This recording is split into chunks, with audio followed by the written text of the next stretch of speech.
नमस्ते दोस्तों। दिल्ली में हाल ही में आयोजित G20 समिट एक ऐसा आयोजन था जिसे देखकर दुनिया की आंखें चौंधिया गईं। हालांकि दुनिया भर के कई देशों में G20 समिट अब तक होती रही है, लेकिन दिल्ली की G20 समिट खास थी। यहाँ पर भारतीय संस्कृति और सनातन धर्म का अनूठा मेल देखने को मिला। जहाँ एक और हमने अलग अलग जगहों पर भारतीय विरासत से जुड़ी तस्वीरें देखी और ये जो जितने भी राजनेता आए थे सभी को जो संस्कृति से जुड़ी हुई वस्तुएं देखने को मिली, उनका अनुभव मिला देखने को। वहीं इंग्लैंड यानी यूनाइटेड किंगडम के प्रधानमंत्री ऋषि सुनक मंदिर भी गए और उन्होंने अपने आप को हिंदू धर्म से, सनातन धर्म से जुड़ाव और अपने जो मन की बातें थी वो भी आम लोगों से साझा की। आज हम इस कार्यक्रम मुद्दा जरूरी में चर्चा करेंगे कि G20 समिट के इस आयोजन में हमारी धरोहर, हमारे संस्कृति को जो दुनिया के सामने प्रस्तुत किया गया, उसको लेकर अब दुनिया पर क्या असर पड़ेगा, क्या प्रभाव पड़ेगा, इन्हीं विषयों पर आज हमारे साथ मौजूद हैं जाने माने समाजसेवी श्री मनीष भाटिया जी। आपका बहुत बहुत स्वागत है मनीष जी हमारे इस कार्यक्रम में। मनीष जी, हमने एक बहुत लंबे समय बाद एक कार्यक्रम देखा। हालांकि भारत में ऐसे कार्यक्रम बहुत, जिसके अंदर इतने सारे देशों के प्रतिनिधि आए, आमतौर पर नहीं होते, लेकिन अभी G20 समिट हुई, उसमें हमने देखा कि हर जगह पर सरकार का प्रयास रहा कि किसी न किसी तरह से भारतीय संस्कृति, भारतीय हथकरघा उद्योग या कुटीर उद्योग या फिर हम किसी भी तरह की जो चीज़ें भारत से जुड़ी हुई थी उनको दिखाने का, उनको प्रोजेक्ट करने का प्रयास करें। भोजन की बात करें, जो ग्रैंड डिनर जो राष्ट्रपति द्वारा रखा गया, वहाँ पर भी हमने देखा कि सूर्य मंदिर का, कोणार्क का जो है उसका जो चक्र है वो वहाँ पर था। इसके अलावा भोजन की जो डिशेस थी उसमें भी भारतीयता का पूरा पुट रखा गया हर चीज़ों में।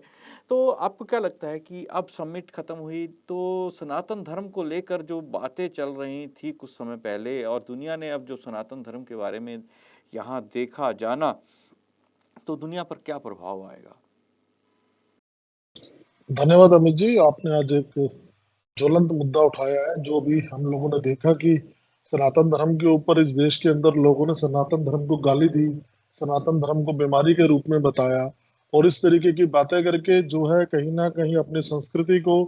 अपने राष्ट्र को, अपना जो इतिहास है उसको अपमानित करने का और गाली देने का ही एक प्रयास में लगता है मुझे ये हुआ है। तो इसकी हमें भर्त्सना भी करनी चाहिए और इस तरह के लोगों के मानसिक दिवालियेपन को पब्लिक के सामने, जनता के सामने उजागर भी करना चाहिए। आप देखेंगे कि एक तरफ जहां हम अपनी जितनी भी गुलामी की निशानियां हैं धीरे धीरे हम उनको छोड़ते जा रहे हैं, उनसे एक तरीके से छुटकारा पा रहे हैं। भले वो रेलवे स्टेशनों का नाम हो, सड़कों का नाम हो, शहरों का नाम हो, जहाँ आज एक बहस चल रही है देश के अंदर इंडिया और भारत को लेके, हम अपनी पुरानी जड़ों की तरफ, अपनी पुरानी संस्कृति की तरफ इस देश को, इस देश के युवा को लेके जा रहे हैं, उसके साथ जोड़ रहे हैं, सनातन संस्कृति के साथ जोड़ रहे हैं, जो हमारा इतिहास रहा है, जिसके अंदर हमारे देश को सोने की चिड़िया और विश्व गुरु कहा जाता था। उस तरह की बातों को हम दुनिया के सामने और अपने देश के युवाओं के सामने रख रहे हैं, जो हमारी सनातन संस्कृति का एक अहम हिस्सा है। दूसरी तरफ कुछ राजनीतिक दल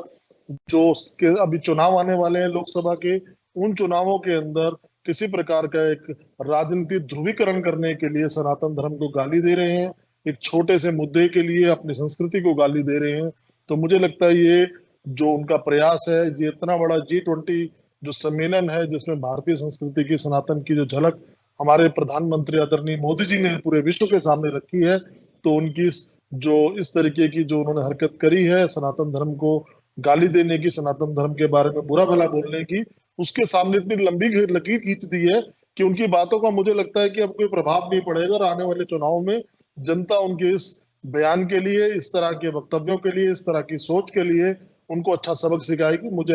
मेरा ऐसा मानना है। जी बिल्कुल। क्योंकि हमने इस कार्यक्रम के अंदर देखा, जैसे भारत मंडपम भारत मंडपम एक शब्द है, संस्कृत का शब्द है और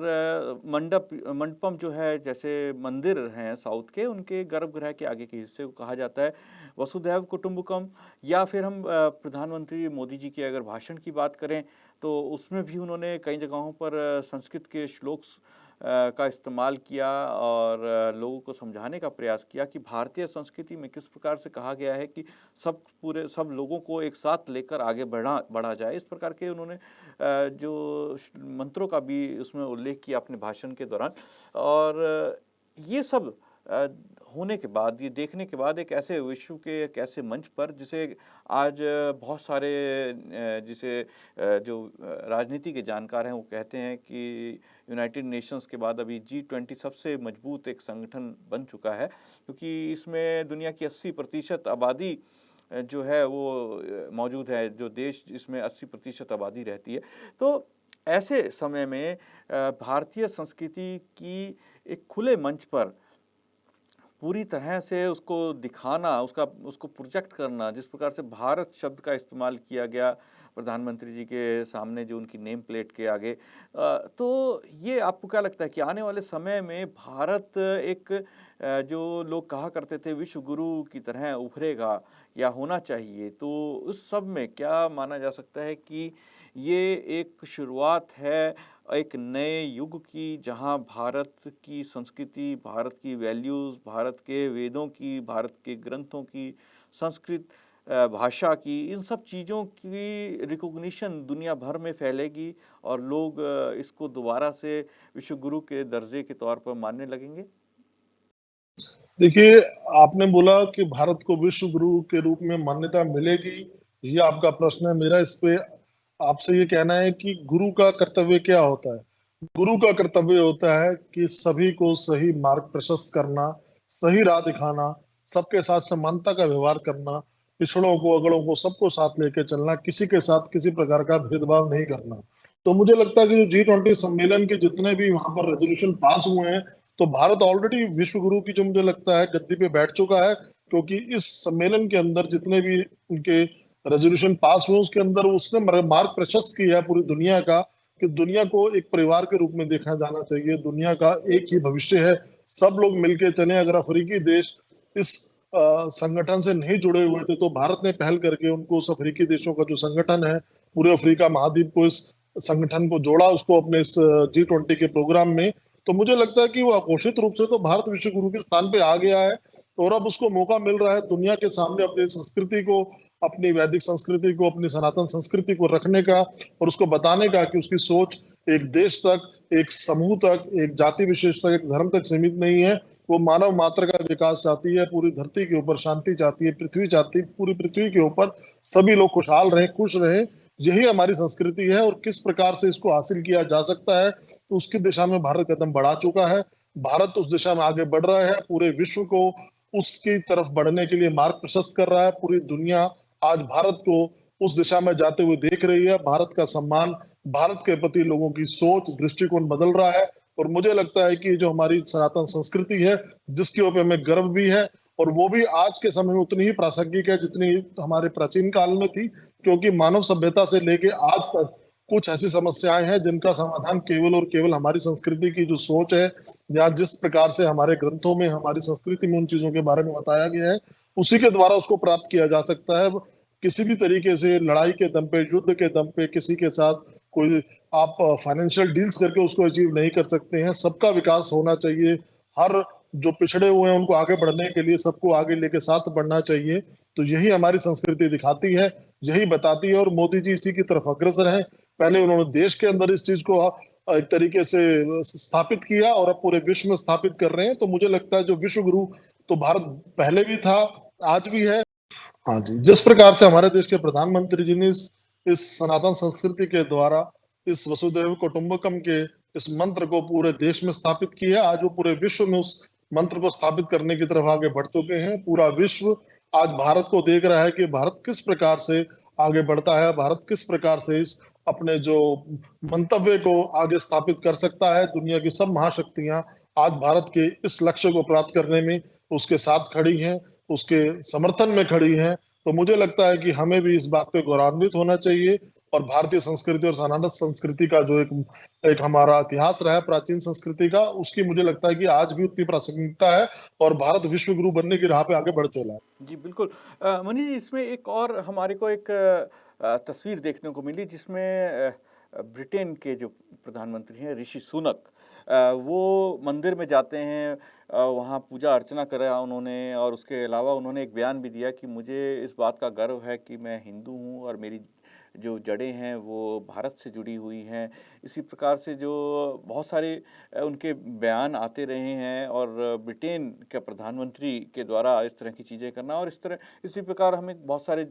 ऐसे डिप्लोमेट्स मिले जिन्होंने भारतीय परिधानों को पहना और जैसे साड़ी में बहुत सारे जो है डिप्लोमेट्स आए, बहुत सारे विदेशी मेहमान साड़ी में थे। कुछ ऐसे भी मिले जो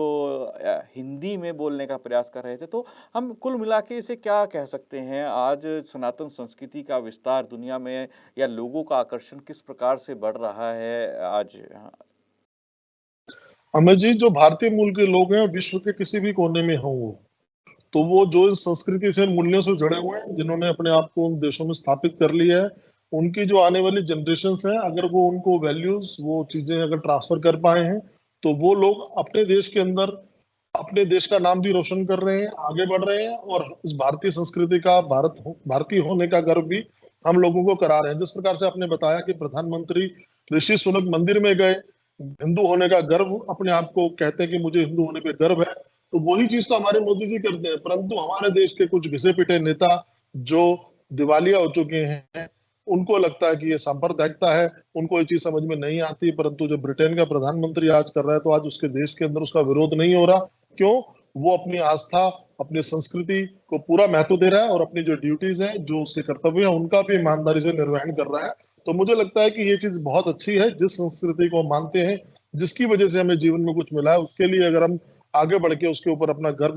दिखाते हैं कि हम गौरवान्वित हैं, तो ये एक अच्छी बात है, एक अच्छी पहल है। और मुझे लगता है कि भारतीय मूल होने के वजह से उनको ये जो एक हिंदू होने का गर्व भी है। और वो मुझे लगता है जिस प्रकार से वो जितने भी हमारे रिचुअल्स हैं, जितने भी हमारे फेस्टिवल्स हैं, जिस प्रकार से हम अपने भारत देश के अंदर उनको मनाते हैं, वो ब्रिटेन में भी उन सारे फेस्टिवल्स को, उन रिचुअल्स को उसी तरीके से निभाते हैं और किसी प्रकार का कोई विवाद नहीं होता वहां पर। परंतु जब हमारे देश के अंदर मोदी जी या हमारे कुछ नेता उन चीजों को करते हैं, तो लोगों को सांप्रदायिक नजर आते हैं। तो मुझे लगता है कि सोच बदलने की जरूरत है और इसके अपने संस्कृति के ऊपर अगर हम गौरव करेंगे, अपने संस्कृति के साथ जुड़े रहेंगे, तो लोगों को सेवा करने के लिए हमें प्रेरणा मिलेगी और इस प्रकार से हम अपने कर्तव्यों का ईमानदारी से निर्वहन कर सकते हैं। तो और जिस तरीके से आपने बोला कि जो विदेशी मेहमान आए थे वो भारतीय परिधान पहन रहे थे, खाने पीने की जो चीजें हैं उनको एंजॉय कर रहे थे, कल्चरल डांस को एंजॉय कर रहे थे, तो हमारी विरासत है जी, हमारी संस्कृति इतनी रिच है, इतनी बड़ी संस्कृति है, इतनी डाइवर्सिटी है हमारे देश के अंदर की लोगों ने अभी इस चीज को देखा ही नहीं कि भारत कितना विशाल है, किस तरीके की भाषाएं हैं, किस तरीके का खान पान है, किस तरीके का रहन सहन है। तो मुझे लगता है कि जो विदेशी मेहमान आते हैं उनके सामने उन चीजों को एक अच्छे ढंग से रखा जाता है, तो उसका कहीं ना कहीं सकारात्मक प्रभाव पड़ता है और भारत की जो इमेज है, भारत की जो एक वैल्यू है, पूरे विश्व के अंदर बढ़ती है। हमने वहां पर जो भारत मंडप के अंदर जितना भी अपना एक जिसे कहते हैं कि जो भी अलग अलग स्टेट्स के हमने वहां पर स्टॉल लगाए, जहां पर परंपरागत रूप से जो हमारे सामान बनते हैं उनकी प्रदर्शनी लगाई। वहीं हमने डिजिटल क्रांति का भी वहां पर पूरा लोगों को प्रीव्यू कराया कि भारत किस तरीके से अपनी पुरानी संस्कृति और आज का जो युग है, डिजिटल क्रांति का युग है, जो आज का युग है, उन दोनों का किस तरीके से समन्वय और संतुलन करके आगे की दिशा में बढ़ रहा है। ये मुझे लगता है कि लोगों के लिए एक बहुत ही रोचक और एक बहुत ही मतलब लोग इस बारे में जानने के इच्छुक थे। और जिस तरीके से G20 में इस चीज को उन्होंने रखा, तो मुझे लगता है कि सारी दुनिया को भारत के विषय के अंदर इस बारे में जानने का अवसर मिला। बिल्कुल, आपने सही कहा और उन लोगों को ज़रूर एक सोचने पर मजबूर होना पड़ेगा, जो भारतीय संस्कृति के को लेकर अलग-अलग बातें करते हैं, उसको एक पुरानी संस्कृति या फिर कुछ भी कहेंगे और वेस्टर्न वर्ल्ड की तरफ जाते हैं। ख़ास तौर पे वो बच्चे जो स्कूलों, कॉलेजों में पढ़ते हैं और वेस्टर्न कल्चर को अपनाने की बात करते हैं या फिर हिंदू सनातन धर्म को कुछ वामपंथी या अन्य मतों के लोगों की बातें सुनने के बाद हिंदू धर्म को एक कुछ छोटा धर्म या हल्की बातें सोचते हैं वो हिंदू धर्म के बारे में, तो वो भी लोग सोचने पर मजबूर होंगे कि आखिर ब्रिटेन जैसे देश का प्रधानमंत्री गर्व से कहता है कि मुझे सनातन संस्कृति से जुड़े होने पर गर्व है, मुझे हिंदू होने पर गर्व है, तो वो क्यों नहीं कह सकते? क्यों आज भारत का युवा हिंदू होने पर कई बार गर्व कहने से शर्माता है, डरता अलग शब्द का मैंने इस्तेमाल नहीं किया, शर्म आती है उन्हें ये कहने में कि हम हिंदू हैं, क्योंकि उन्हें लगता है कि अगर हम ऐसे बोलेंगे तो कोई हमें कहेगा कि तुम जो है वो एक धार्मिक बातें करते हो, तुम पुरानी संस्कृति के, पुराने सोच के लोग हो, इस तरह की बातें हैं। और इसके अलावा लोग उन्हें कट्टरपंथी भी कह सकते हैं। तो ये सब चीज़ें हमारे देश में आमतौर पर मीडिया द्वारा फैलाई जाती हैं। लेकिन जिस प्रकार से G20 के इस कार्यक्रम के अंदर अलग-अलग वाद्य यंत्रों का इस्तेमाल किया गया, सारे ही सारे वाद्य यंत्र जो हैं वो भारतीय वाद्य यंत्र थे। इस भोजन की विभिन्न जो हमारे प्रांतों का भोजन था वो प्रस्तुत किया गया सभी मेहमानों के सामने। इसके अलावा जो नालंदा विश्वविद्यालय के बारे में वहाँ बताया गया या सूर्य मंदिर के बारे में बताया गया, ये सब चीज़ें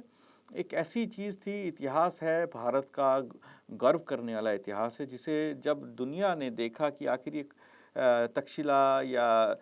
जो ये कोणार्क का मंदिर है, ये क्या है? वो जानने पर, उसको पढ़ने पर मजबूर होंगे, जानेगी दुनिया। और एक सफल आयोजन के लिए आर्य संदेश टीवी की ओर से, आर्य समाज की ओर से हमारे प्रधानमंत्री और भारत सरकार को बहुत-बहुत बधाई। मनीष जी, आप हमारे साथ इस कार्यक्रम में जुड़े, आपने अपने बहुमूल्य विचार दर्शकों के साथ प्रस्तुत किए। आपका बहुत-बहुत धन्यवाद साथ जुड़ने के लिए। दोस्तों, कल फिर मुलाकात होगी एक नए विषय और एक नए मुद्दे के साथ। आप कहीं मत जाइए, देखते रहिए आर्य संदेश टीवी। नमस्ते।